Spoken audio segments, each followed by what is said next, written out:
자, 기경계합니다.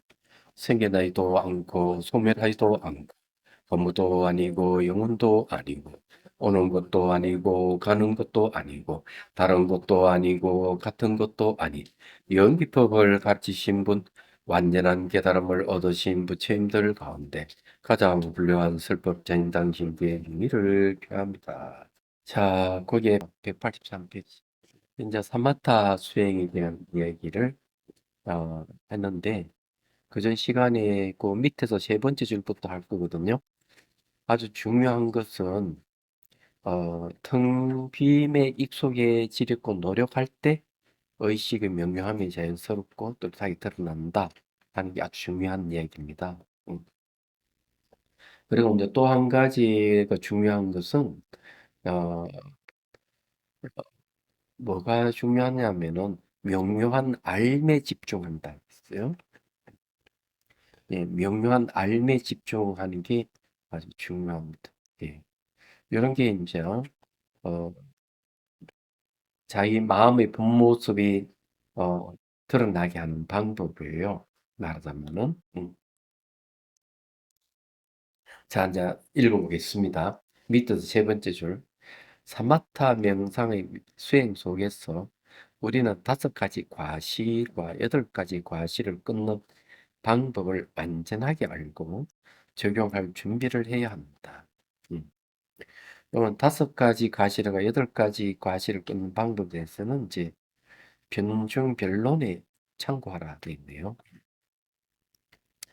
5가지 과실이란 게으름, 명상의 대상이 가르침을 망각한 혼침과 도구, 마음이 혼침과 도구에 빠졌을 때 대처하는 방법을 적용하지 않음, 대치 방법이 불필요한 적용이다. 예. 그 여기에 우리가 가장 많이 아는 거는 이제 마음의 혼침과 도구를 우리는 많이 알죠. 얘기하자면. 근데 여기 이제 중요한 거는 이제 게으름과 어, 가르침을 망각하는 것. 예, 이렇게 이제 예, 보태면은 세 가지가 되는데 두 가지는 뭐냐 하면은 이게 펀칭과 도구가 올 때 이걸 대처 대치해 가지고 이걸 빨리 해결해야 되는데 해결을 안 하려고 하는 것. 이게 문제거든요. 또 대치 방법이 불필요한데도 불구하고 그 적용하는 것. 예, 요까지 두 가지 다 합해서 5가지예요. 그래서 이제 예, 문제가 되는데 대치 방법을 적용을 하는 것은 대개 이제 정령과 정지가 하는 그러니까 샤띠와 삼바짠나가 이익을 내요. 자, 다음으로 8가지 대치 방법이란 이 대치 방법의 4개 이제 보면은 정령과 정지로 하는데 이건 8가지가 있어요. 그죠? 자, 신심, 어, 의욕, 정진, 경안, 바르게 기억하는 정념이에요. 명확한 암, 이 바른 알입니다. 자, 보자. 신심, 의욕, 정진, 경안. 어, 요 보통 요 4가지는 처음 듣는 얘기인데요. 예. 그 다음에 바르게 기억함, 명확한 암. 그럼 총 7가지는 하나 더 있네요. 혼침과 도구에 마음이 오염됐을 때 대치 방법을 적용함. 이제 이 오염돼 있으면 이걸 대치를 해야 돼요. 대치라 하면 대하여 치료한다 이런 뜻입니다. 그리고 불필요한 대치 방법의 사용을 자제하는 것이다. 여기에서 신심은 마음 집중 수행의 이익을 제대로 아는 것으로부터 일어나는 그 집중 수행 속에서 기쁨을 말한다. 신심은 수행에 대한 의욕이 자연스럽게 일어나게 해주며 근면하게 수행할 수 있도록 복돋아 준다. 그러니까 여기에 이제 그 신심에 대한 이익을 얘기를 하는데 신심에 대한 이익을 이야기할 때 기쁨이 생기고 의욕이 일어나는 것 그리고 게으름 없이 수행하는 것 이 세 가지가 네, 같이 이제 연결해서 얘기를 했네요. 자, 그래서 신심, 의욕, 정진, 경안은 괴로움을 치료하는 약이고, 경안이라 하는 말은 이게 무슨 말인지를 잘 모르죠. 이 경안은 뭔가 마음이 가벼워지는 걸 얘기해요.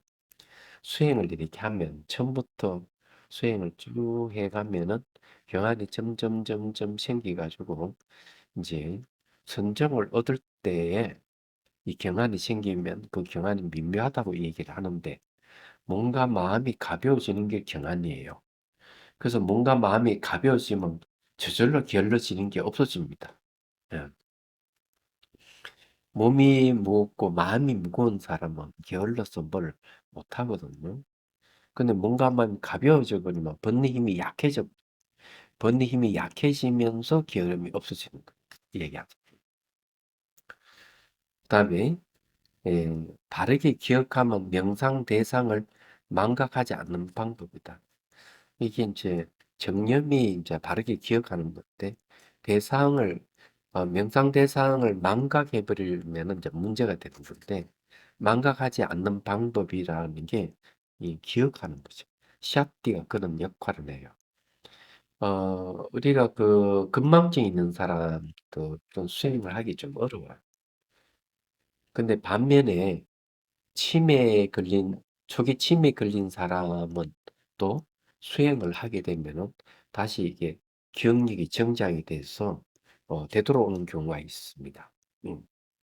그래서 이제 그게 중요해요. 이거는 상당히 이제 중요한 이야기입니다. 예, 명상 대상을 망각하지 않는다. 이런 이야기는 테라바다 불교에서는 얘기를 잘 안 하는 부분이에요. 명확한 알면 혼침과 도구를 막는 것이다. 마음이 혼침을 겪고 있을 때는 노력하는 것이 마음을 일깨우고 고양시키는 수 있다. 도구는 이 들뜨는 마음이에요. 요동치는 마음을 깔아앉히는 것으로 막을 수 있다. 오랜 시간에 걸친 수행을 통해서 수행자는 정신적인 안정을 얻고 더 높은 산매의 단계로 나아갈 수 있다. 지금 현재 이 얘기하는 내용이 굉장히 중요한 이야기를 했어요. 이게 왜 중요하냐면은 수행하는 사람들이 이 혼침이라든지 도구를 이거 어떻게 대처하는지 잘 몰라요. 그냥 넘어가요. 뭐 그래서 졸음이 오면 그럼 졸음이 온다 내버려 둬버리고, 마음이 막 들떠서 막 안 되는 것이 돼서도 이것을 어떻게 해야 된다는 건 잘 몰라요. 얘기하죠.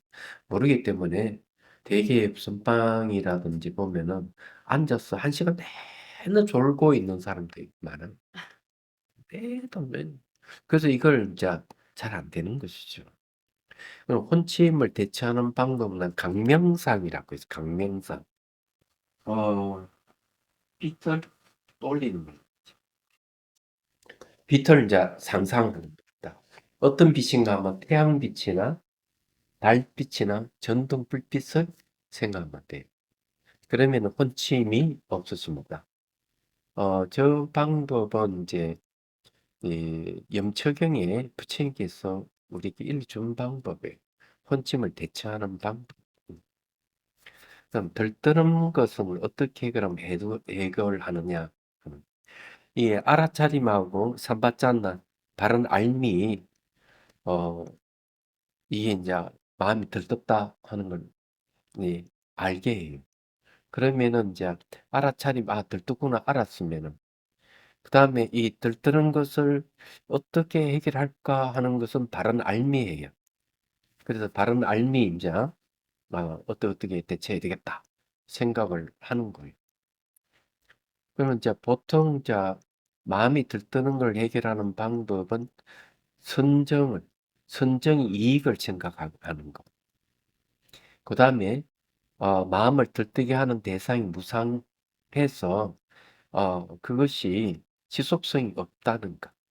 이런 걸 생각하게 하는 거죠. 말하자면은 예를 들어 가지고 앉아 있는데 이쁜 여자가 자꾸 생각나가 수행 못 한다 이러면은, 그럼 이쁜 여자를 어떻게 해결할 것이냐 하면은 이 부정관이라든지 백골관을 생각하는 그렇게 하면은 정남이가 뚝 떨어져 가지고 들떠는 마음이 가라앉아. 예를 들자면 그런 예. 앉아가 수행하는데 잠깐만 음식 먹고 싶은 마음이 막 생긴다. 그럼 이런 건 어떻게 하는가? 이건 식탐이잖아요. 식탐이 논서에는 아예 그냥 거기에 대해서 그런 얘기를 해요.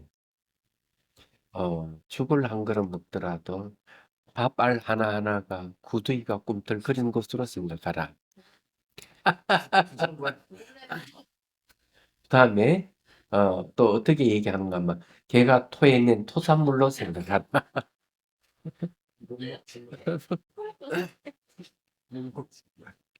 그 대처하는 방법이에요. 얘기하자면은.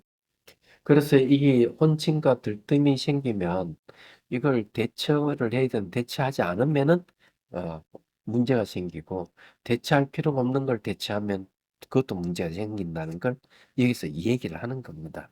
그래서 이게 어, 9단계의 선정 가운데 이 9차 저정인데요.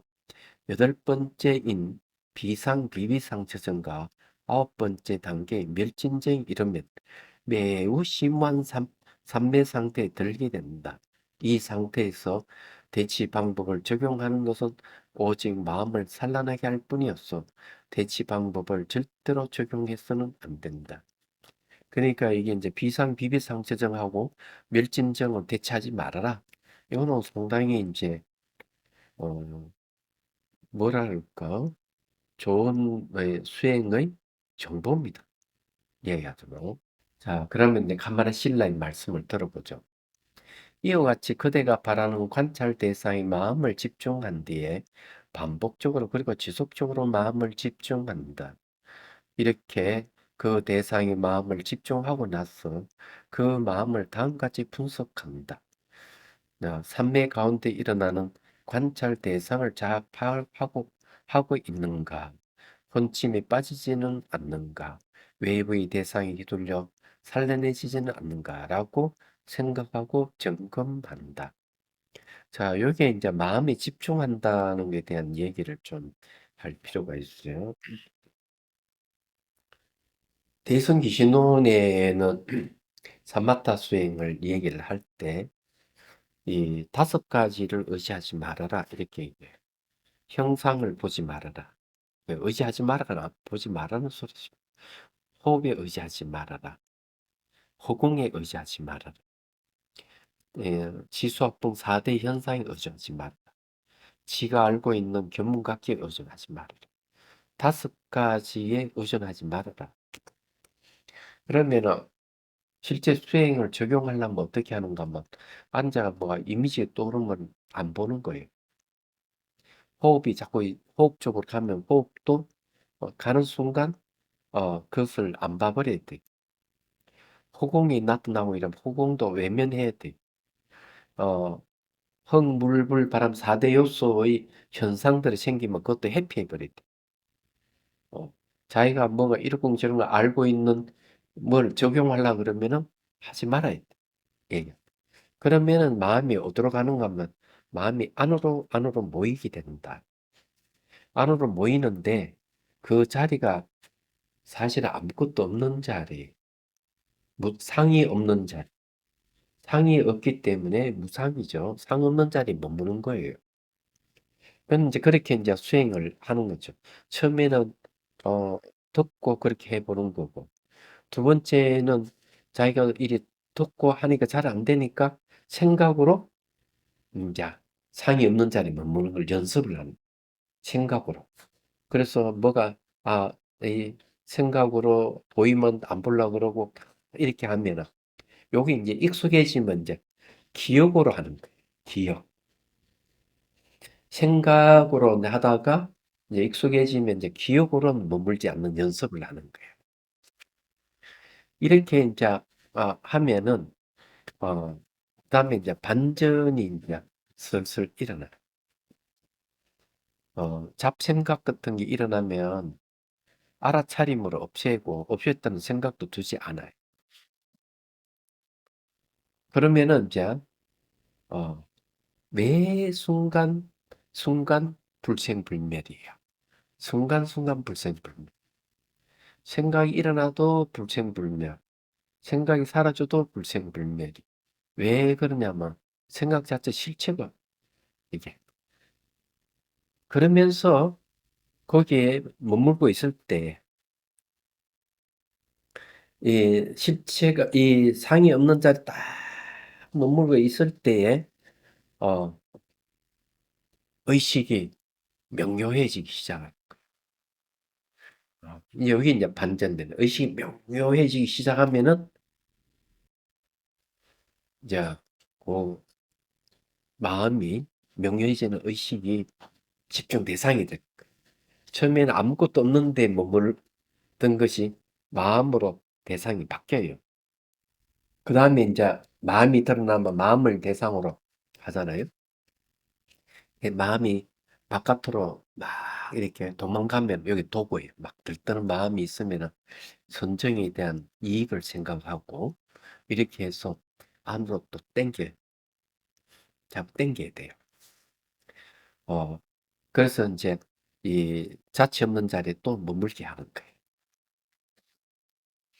자취 없는 자리에 또 머물게 이렇게 하면은 너무 땡겨 놓으면은 혼침이 오는 거야. 그러면 강명상 또 비틀 상상 그죠. 이렇게 해가지고 마음을 안정시켜서 어, 마음에다 집중 잘하도록 하는 거. 그러다가 이제 그 다음에 어떻게 되는가 하면은 그렇게 집중을 하고 있다고 아는 알미 있어요. 그게 샷때 알아차립니다. 그것이 정지입니다. 맞죠. 정념이에요. 바른 기억이에요. 그때 어떻게 바른 기억, 그렇게 집중하고 있다 알고 있는 바른 기억에다가 탁 머물러 버리면 이제 주관과 객관 하나가 돼요. 주객이. 주객이 딱 하나가 되면서 바깥 대상을 알 수가 없어요. 마음의 모습도 비어서 알 수가 없어요. 오직 마음뿐인 상태만 딱 나. 그런 상태가 최극적정심이라고 그래요. 그걸 이제 그때부터 지속적 그런 상태를 유지하려고 노력을 정진하는 거죠. 그렇게 이제 하고 하다 보면 일상생활에도 이제 몸과 마음과 화두가 한 덩어리 돼서 타성일편을 하듯이 일상생활도 이제 정념에 머무는 훈련 하는 거예요. 일상생활. 그렇게 그게 이제 전주일치력. 그 다음에 이제 등지라 하는 선정을 얻어요. 마음이 뜨는 것도 없고 까라는 것도 없고 그런 평등한 상태를 쫙 유지를 하게 됩니다. 그런 선정 상태에는 어떤 모습이 있냐면은 몸의 형태가 다 사라지고 없어요. 호흡도 있는 동 없는 아주 미시한 상태가 된 거예요. 요걸 이제 욕계 선정이라고 해요. 욕계 선정. 그 등지라고 해요. 거기에 딱 도달했을 때 그것도 계속 익숙하게 계속 수행을 하는 거죠. 그렇게 하면 이제 그다음에 이제 어떤 일이 벌어지나. 그다음에 일어나는 현상들이 평안이라는 게 기쁨이 생기고 마음에 몸은 마치 하늘을 나는 것 같은 가벼움 이런 게 이제 생겨요. 경안이 딱 생길 때 나타나는 현상이 기운이 온몸으로 쫙 뻗쳐가요. 그럼 온몸의 기운이 이제 뻗쳐가기 때문에 좀 있으면 이제 기운이 점점 약해지면서 다시 성적으로 들어가. 그래서 그것을 이제 색계심 선정이라고 해요. 초선정도, 색계 초선정도 아니고 몇 개 선정도 아닌 중간 선정이고. 그걸 의지해서 이제 일체법 분석해 가는 수행을 하면 시간 상수가 되겠습니다. 그래서 깨달음 들어가요. 자, 이제, 어, 달라이 라마 스님의 강의를 들어보죠. 사마타 명상을 개발하는 데 있어 수행자는 자신이 적절하고 편하게 느끼는 명상의 대상을 마음대로 고를 수 있다. 마음을 명상 대상에 집중하면서 외부 대상이 마음에 끌리거나 흐리멍텅하게 혼침이 빠지는 것을 막아야 한다. 그러니까 끌리는 거는 이제 도구라는 거죠. 예. 흐리멍텅해지는 거는 혼침이에요. 그리고 애리한 명료함과 결합된 예, 삶의 성취를 목표로 해야 한다. 여기 상당히 중요한데 어느 책을 내가 한번 봤어. 저 무상사에 불규티 무상사잖아요. 그래서 뭐 그 책이 많이 있는데 하나 탁 보고 봤는데 깜짝 놀랐어. 이게 헌침을 삼매라고 정의를 해놔. 어. 그러니까 도대체 이런 사람이 글을 판매한다는 게 좀 무섭죠. 누구라고 얘기는 하고 싶지 않는데, 음, 몸을 조복받아야 깨달을 수 있다는 식으로 이야기하는 몸에 대한 그런 수행을 제시한 그런, 그러니까 삼매가 뭔지를 아무것도 모르는 거죠. 이제 중간 산매, 그러니까 욕계 산매도 아니고 색계 조성도 아닌 중간에 색계신 산매를 얻었을 때 그 산매는 어떤가 하면 기본적으로 명경지수예요. 그러니까 가을 하늘에 이 비가 오고 난 뒤에 맑고 개인 상태, 마음 상태 그런 거예요. 산매가. 어, 그러니까 명경지수라 하는 말이 산매의 대명사예요. 명령 맑은 그 지수라고 는 마음이 물이 움직이지 않는 상태. 그런데 왜 혼침을 그렇게 산매라고 하는지 도저히 이해가 안 되는 거예요. 예. 그래서 이게 의식이 명료해야 돼요. 지금 여기 그 얘기를 하고 있는 거죠. 혼침은 게으름이 마음을 지배하면, 그러니까 게으른 마음에서 혼침이 일어난다 이 말이에요. 알아차림과 애리함이 없을 때 일어난다. 이 애리함이라는 게 상당히 중요한데 알아차림 훈련을 계속 반복하면 예리함이 생겨요. 어, 되게 예리함이 생길 때에는 감각기관이 예민해지는 상태예요. 감각기, 눈, 귀, 코, 혀, 몸이 굉장히 예민해져요. 그 맡을 수 없는 냄새 같은 거, 예를 들어 평소에 지하철 타도 아무 냄새도 안 나던 사람이 수행을 하고 오면 어느 순간 코가 예민해져가 지하철 타면 사람들 몸이 나는 냄새를 온갖 다 맡는 거야. 버스 탈 때도 그러고는 그 버스를 타지를 못하는 사람이 이제 너무 예민하게 아주 악취가 막 풍기고 이러니까 자 그런 게 오는 거죠. 벌써 이게 오간이 예민해졌다가는 알아차림이 잘 됐다는 거죠. 그리고 이제 무엇이든지 예민하게 반응하는 거. 근데 예민하게 보통 나는 수행자가 아닌 사람이 예민하게 반응하면은 그 사람 병원에 가 진찰 받아 봐야 되겠지. 심리 상담을 받아야 되겠지만은 수행자가 예민하게 반응하는 것은 알아차림의 그게 통제가 되다. 근데 오히려 그게 좋은 현상이에요. 그 달라이 라마 스님이 뭐라고 하는가 하면은 죽을 때, 이 예민함은 죽을 때 아주 어, 좋다. 내 나이가 들어가지고 노후에 예민함을 가지고 있으면은 죽을 때 이게 아주 좋다고 이렇게 얘기를 해요. 달라이라마 죽음을 이야기하다 그럼 책이 나옵니다. 그게 왜 그런가 하면 죽을 때도 몸에 통증 같은 게 있어요. 통증 같은 게 있어가지고 굉장히 막 공포심이 오고 이래요. 근데 예민함을 갖는다 하는 것은 그런 걸 명확하게 잘 이제 관찰이 되는 거예요. 야, 수행자에게는.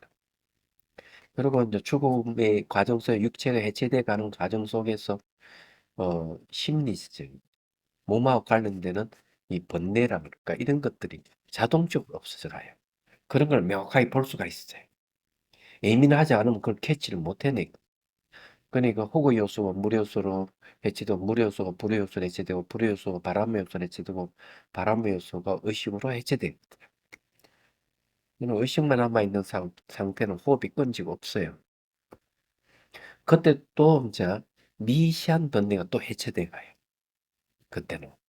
그런 것이기 때문에 수행자가 평소에 수행을 꾸준히 하면서 이런 미첩성을 갖게 됐고 예리함을 가지고 있으면 그런 상황에서도 자기가 의식이 깨 있는 상태에서도 자기가 가는 길을 명확하게 알 수가 있다. 이야기야. 그리고 자, 죽지 않는다 하는 거 알아요. 벌써 그때. 어. 그래서 여기 이제 알아차는 게 예리함이라는 말을 쓰는 겁니다. 일상의 삶 속에서도 우리는 스스로의 마음을 흐릿하다 또는 둔하다라는 라고 표현하곤 하는데 이런 혼침이 나타나면 수행자는 마음을 대상에 단단히 고정할 수 없게 되며 따라서 수행의 열매를 맺을 수 없다. 이건 또 중요한 이야기인데 우리가 또 알아야 될 게 또 하나 더 있어요. 수행자가 수행 대상을 놓칠 때 혼침이 와요. 얘기하세요. 그래서 이렇게 수행하다가 조는 사람은 수행 대상을 놓친 사람들이. 그 다음에 두 번째는 뭔가 하면은 잡생각이 많이 일어나는 것은 수행 대상을 놓쳤다. 그 얘기야. 그래서 항상 수행 대상을 놓치지 말아야 돼요. 음. 그래서 여기서도 그 이야기를 하고 있는 겁니다. 음. 자, 그러면 가만하실래 말씀을 들어보죠. 만일 혼침과 잠이 덮쳐서 마음이 무기력해지는 것을 알아차리거나 마음이 무기력해질까 봐 두려워하는 것을 알아차린다면 그때 최고로 한이로운 대상인 불상 등이나 혹은 빛의 모습에 의식을 집중한다. 이렇게 해서 혼침을 평안하게 하고 나면 언제나 관찰 대상 그 자체에 대한 마음의 관찰을 매우 명징하게 볼 수 있을 것이다. 자, 여기에 이제 얘기는 뭔가 하면은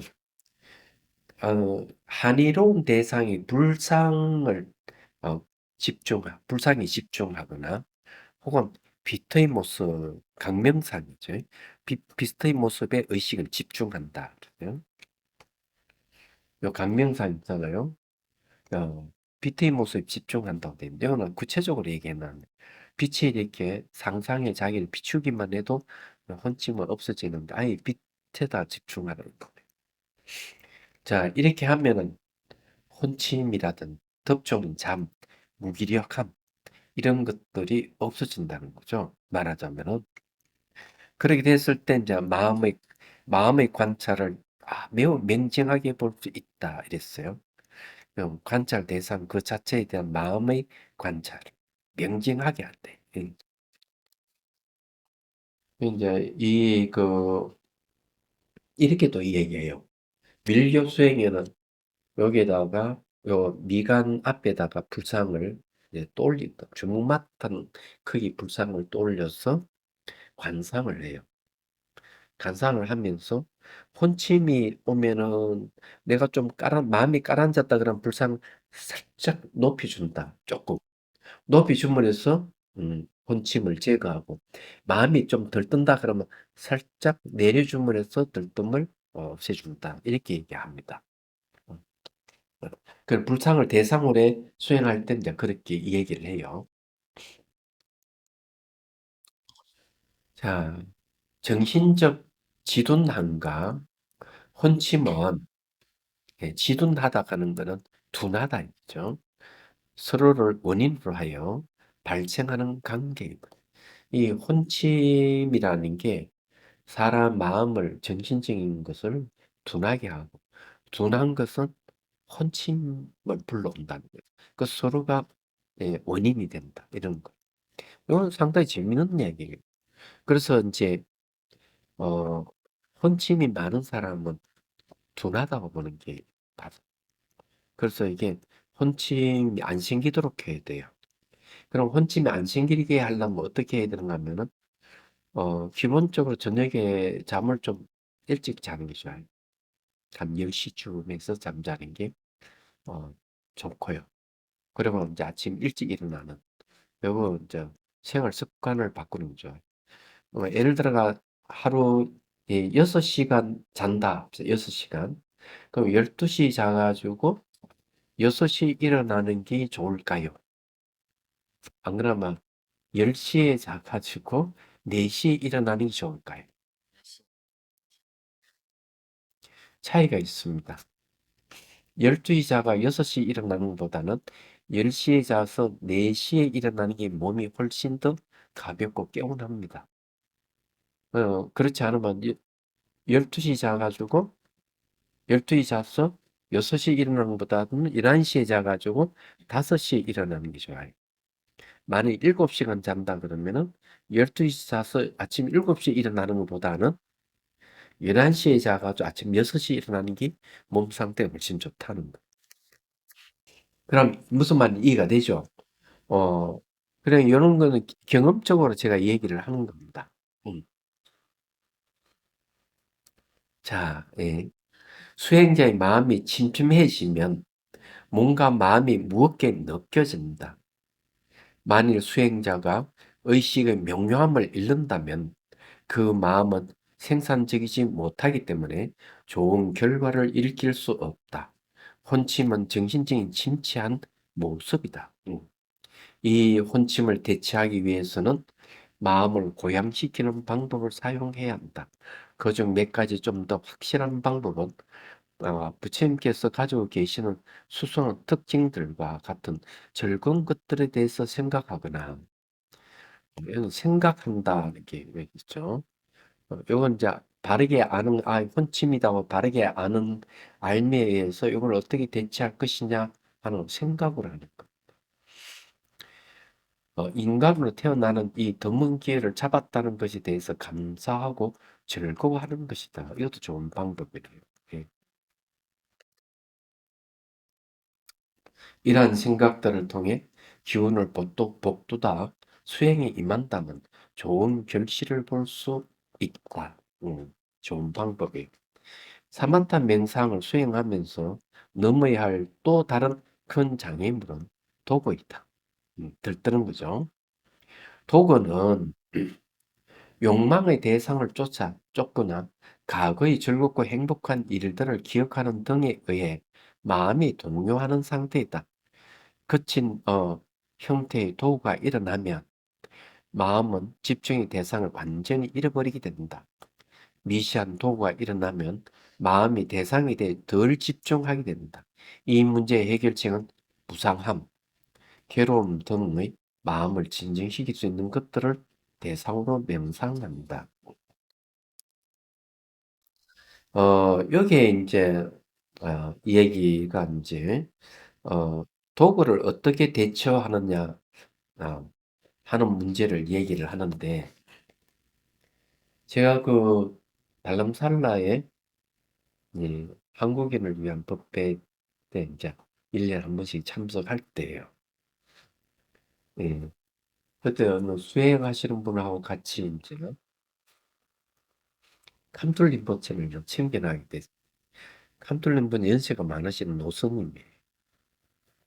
그래서 이제 제가 수행에 게을러졌는데 어떻게 하면 이 게으른 마음을 다잡아 다시 수행할 수 있습니까? 하고 물었어. 왜 노스님이 대답은 어떤 것이냐 하면 무상을 생각하라. 우리 삶은 연습하는 게 없다. 매 순간순간 바뀌어간다. 그러고 시간은 멈춰주지 않고 빠르게 흘러가기 때문에 그 생각을 해야 될 것이다. 음. 그리고 과거를 한번 되돌아보라. 지나간 과거는 기울어만 존재하지 다시는 돌아오지 않는다. 이게 무상하고 연계시켜서 하는 거예요. 늘 그렇게 생각하면은 어, 게으름은 없어진다. 이렇게 얘기를 한 적이 있어요.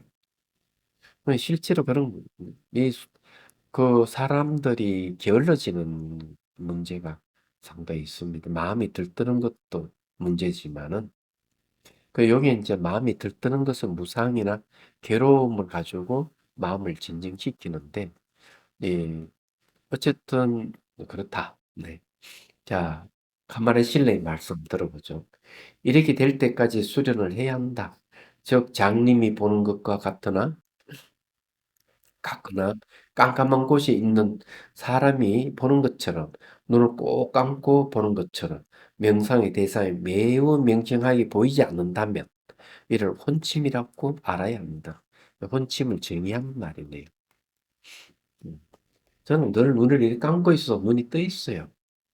눈이 떠 있어 가지고 이렇게 뭐 이제 안 보인다든지 이런 건 없어요. 네, 눈을 뜨나 감거나 보는 마음이 어, 바뀌지 않습니다. 음. 너무 피곤해 가지고 눈을 감고 있어도 잠은 오지 않고 어, 눈은 떠 있어요. 어, 자, 외부 대상인 물질정에 대해서 그들의 자질을 분별을 인식함으로써 그쪽으로 마음이 이끌리기 때문에 혹은 산매에서 일어나는 관찰 대상이 아닌 것, 다른 것에 마음에 뺏겨서 이전에 경험했던 대상을 원하여 마음에 지나치게 산란한 것을 알아차리거나 마음이 지나치게 산란해진 것을 두려워하는 것을 음, 알아차릴 때는 모든 것은 끊임없이 변한다는 사실, 이것도 무상이에요. 재행무상과 모든 것은 필경에는 괴로움이라는 사실 등에 집중하라. 이런 주제가 지나치게 산란한 마음을 잠재울 것이다. 자, 여기에서 얘기한 산란한 마음을 해소하는 방법 역시 무상과 괴로움이라는 이 두 가지 방법을 얘기를 합니다. 오늘 안 그래도 이제 얘기했는 생각이 많이 일어나는 것 어떻게 하면 할 것이냐. 오늘 이제 예, 명상 차를 원하다 강의할 때 그거 하고 오늘 요걸 얘기를 해주는 게 좋을 것 같아요. 혼칭과 도구를 수행한 방해하는 것. 음. 지속적인 정신적 산란함의 가오들에 대해서 이제 달라이 라마 말씀이에요. 곰곰이 생각하거나 마음을 침울하게 만드는 여타의 대상들에 대해서 생각하는 것이 도구를 누를 수 있다. 마음이 명상 대상을 놓치고 그 대상의 과거의 경험, 특히 집착했던 대상에게 마음을 빼앗길 때 그 상태를 도구라고 부른다. 그러니까 이게 하다가 생각이 그냥 다른 데 흘러가가지고 바깥으로 막 돌고 돌다가 다시 돌아오는 거. 이게 다 도구라는 거죠. 이 도구 정의를 아주 제대로 얘기를 하고 있는 거죠. 보니까. 그 마음이 바깥으로 막 헤매고 오고 헤매고 오고 수행을 하면 처음에는 이 대상이 집중이 안 되고 계속 헤매다가 이 바깥으로 나갈 마음이 흘러가는 게 점점 줄어들다가 이제 어느 순간 대상이 집중하는 것이 지속적으로 됩니다. 그런데 이제 그것을 곤치지 못하면은 예, 여기에서 무상과 괴로움을 생각해 가지고 들뜨는 마음을 제어하라 하는 얘기예요. 명상 대상을 완전히 망각하고 실제 외부 대상에게 마음을 빼앗겨 산란해질 때는 거친 도구라고 부른다. 이 거친 도구라고 했네요. 명상 대상을 잃지 않았지만 부분적으로 의식의 대상이 머물고 있을 때는 머물고 있긴 있는데 이게 이제 아, 집착의 대상에 머물러 있을 때는 어디 되느냐? 미시한 도구라 부른다. 마음이 너무 들떠 산란해지면 도구에 빠진다. 이 도구에 대치하기 위해서는 들뜬 마음을 깔아앉혀야 한다. 이것은 마음을 안으로 끌어들임으로써 가능해진다. 이를 위해서는 내부나 외부 대상에 대한 집착을 감소시키는 대상에 대해서 명상하는 것이 매우 효과적이다. 그래서 대개 이제 어, 이런 것을 선정에 대한 효과, 선정에 대한 이익을 생각을 많이 하라. 그러면서 도구를 없애는데 일조함. 여기는 아예 현사의 무상, 괴로움에 대해서 명상을 하라 했어요. 그래서 이러한 관점에서 현상의 무상함과 괴로움 등에 대해서 다시 명상하는 것도 매우 효과적이다. 근데 이런 거는 꼭 명상에서만 적용되는 건 아니라고 봐요. 얘기하자면은, 가게에서 뭐 일을 볼 때, 사물을 볼 때, 이게 사물을 잘 못하면 계속 잡생각이 뚫리고 이러면은 이거 그것도 역시 도구잖아요. 그런 걸 어떻게 제거할 것이냐 이야기하죠. 그것도 똑같이 이제 생각에 내가 어디에 좀 마음이 뺏겨 있는가 생각하고 지금 이 일을 하지 않으면 안 된다고 마음을 잡아요. 그래서 무슨 똑같이 괴로움 생각, 이 일을 하지 않으면 괴로움이 더 커지기 때문에 괴로움을 생각하고 무상함을 생각하면 한란식이 줄어들 것이다. 일상생활에도 쓸 수 있는 내용들이에요. 그리고 혼침이 자주 오고 이러는 것은 이제 혼침은 이제 무지하고 미혹하는 거하고 관련이 있거든요. 이것도 또한 역시 이제 해결하는 방법으로서 음, 네, 고통, 괴로움과 무상함을 생각하는 것도 좋은 방법이다. 그러니까 헛되이 시간을 보내지 않도록 하는 거죠. 자, 혼침과 도구를 치료하는 것은 내적인 성찰 또는 내적인 관조이다. 네.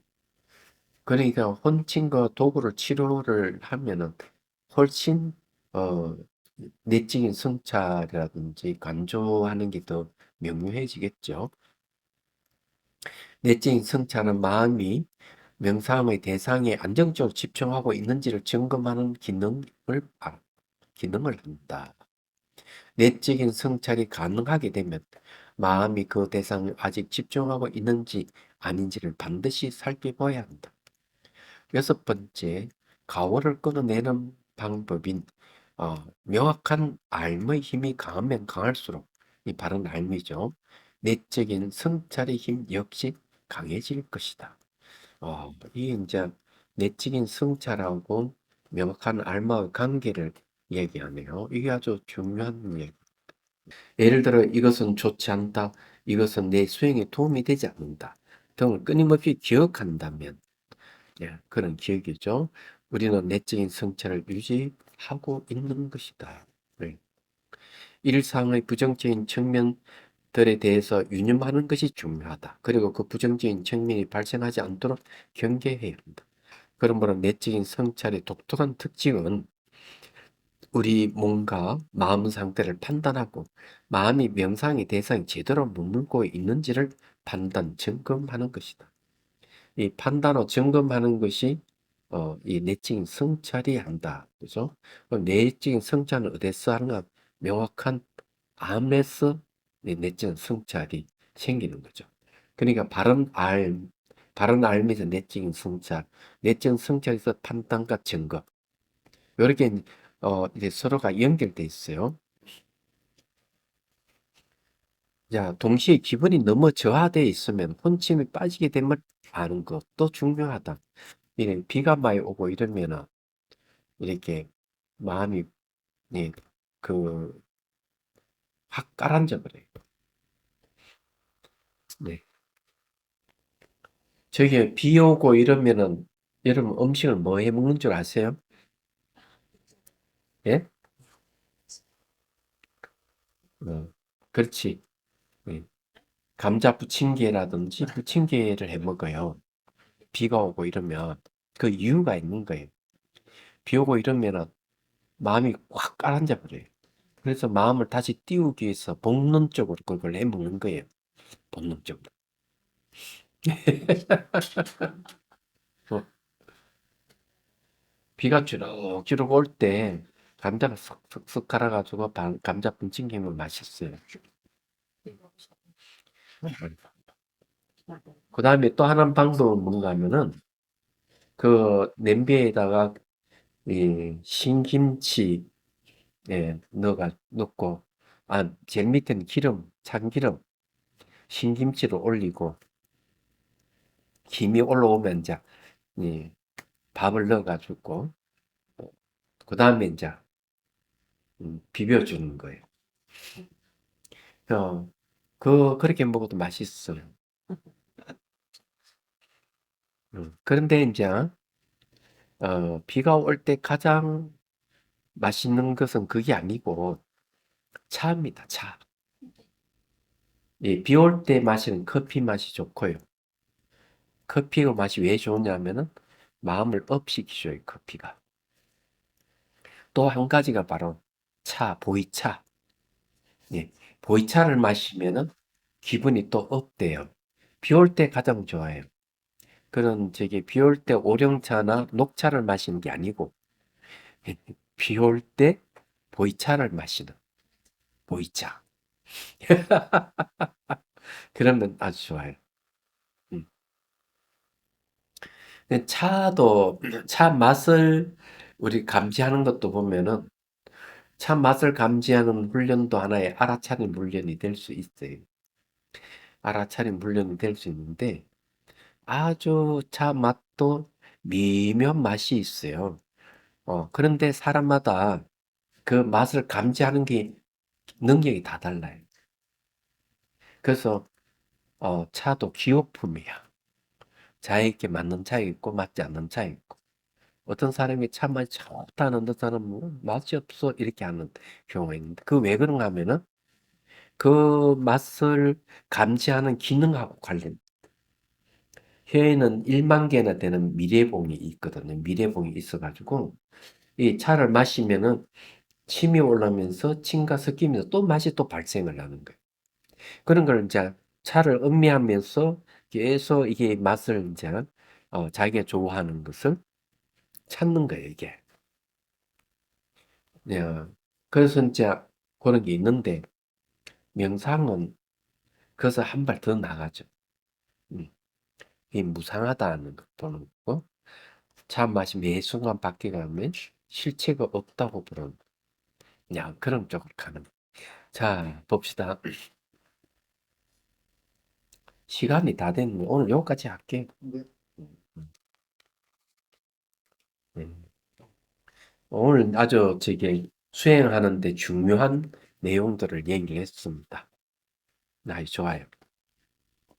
질문 있으면 하십시오.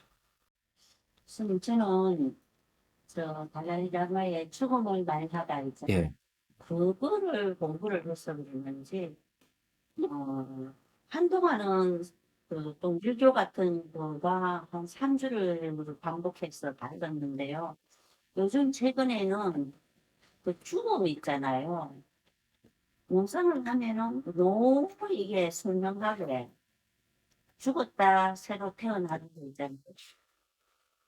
요 순간이 지나면은 그렇게 전찰나가 그냥 그 죽음에서 다시 태어나는 거를 보고 후찰나가 죽음을 보고 선생님 이게 계속 그 죽음과 요거를 계속 봐요 선생님. 그게 너무 막 선명하게 계속 보여가지고 음. 그럼 한동안 그렇게 하다가 예 나중에 잠잠해질 거야. 그래요. 그럼, 그러면서 이제 또 이 시야가 또 넓어지는 거지. 음. 그러니까 그런 게 이제, 그런 현상들을 통해 가지고 무상을 명확하게 이해를 해야 돼요. 네. 그러니까요 선생님. 그래서 이렇게 남편하고 무슨 일 트러블 같은 거 있을 때도요. 그거를 요즘 계속 반복해가 보니까 느낌이 아, 내가 알던 남편이 죽고 저 사람은 새로운 남편이구나. 음. 계속 그 손이 이렇게 생각하는 거예요. 나도 너무 마음에 안 드는데 딱 보는 순간 있잖아요. 새로운 딸이 보이는 거예요. 음. 그 전에 딸은 이미 없어지고. 저는 이게 모든 가정사에서 엄청스럽게 손이 와가지고 다 있어요. 아니, 그렇게 되면 말이지. 예. 첫 번째 지루함이 없어지고, 늘 새롭게, 어, 남편을 보고 딸을 늘 새롭게 볼 수 있는 기회가 생기는 거예요. 근데 저는 당연히 좋은 거는 미움 감성이 없어져요. 저도 예, 듣고 이미 내가 미워하는 대상은 없어지고 응, 새로운 애가 앞에 계속 있으니까요. 그렇지, 그렇지. 근데 이게 정상인지 선이 뭔가가 지금 잘못 빠져 있는 건지. 음, 잘 빠진 거니까 괜찮아. 예, 나쁘게 빠진 건 없어. 음.